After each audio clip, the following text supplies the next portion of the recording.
Class में आप सभी का स्वागत। आज एक बहुत ही इम्पोर्टेंट मेंसुरेशन का क्वेश्चन लेकर आया हूँ और इसमें ज़्यादातर लोग गड़बड़ी करते हैं।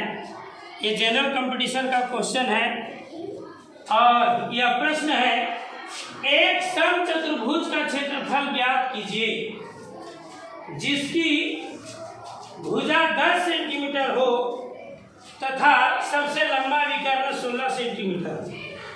तो यहाँ पर क्षेत्रफल ज्ञात करना है समचतुर्भुज का।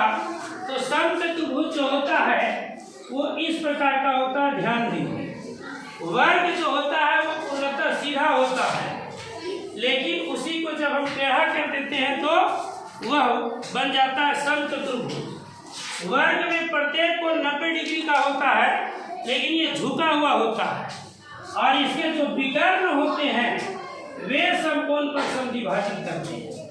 तो इसका जो है भुजा 10 सेंटीमीटर, अर्थात सभी भुजा जो है वो 10 सेंटीमीटर है ना। और क्या है कि इसका जो बड़ा विकर्ण है, लंबा विकर्ण है, तो इसमें से लंबा कौन दिख रहा है? ये दिख रहा है।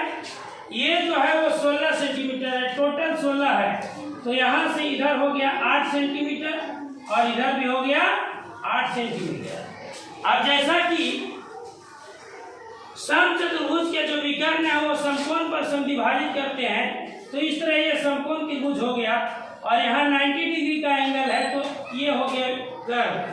अर्थात हम जब इसको निकालना चाहें तो बड़े आराम से निकाल सकते हैं, क्योंकि ये H मालूम है और एक ये P या P मालूम है, तो इसको हम निकाल सकते हैं। और इसको हम निकाल सकते हैं कैसे? तो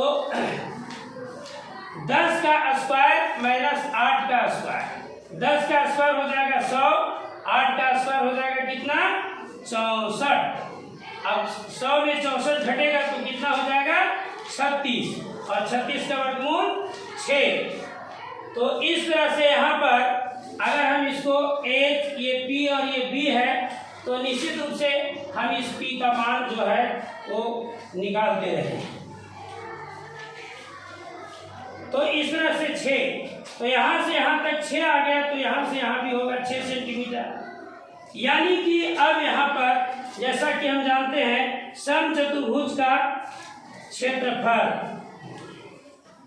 समचतुर्भुज का क्षेत्रफल बराबर होता है हाफ गुने एक विकर्ण D1 गुने दूसरा विकर्ण D2। तो यहाँ पे हाफ एक विकर्ण कितना है? 8 8 16, और दूसरा विकर्ण आ गया 6 6 12। ये दोनों को जोड़ के, ये दोनों को जोड़ के निश्चित रूप से कटेगा 2 8 16, 12 8 96 सेंटीमीटर।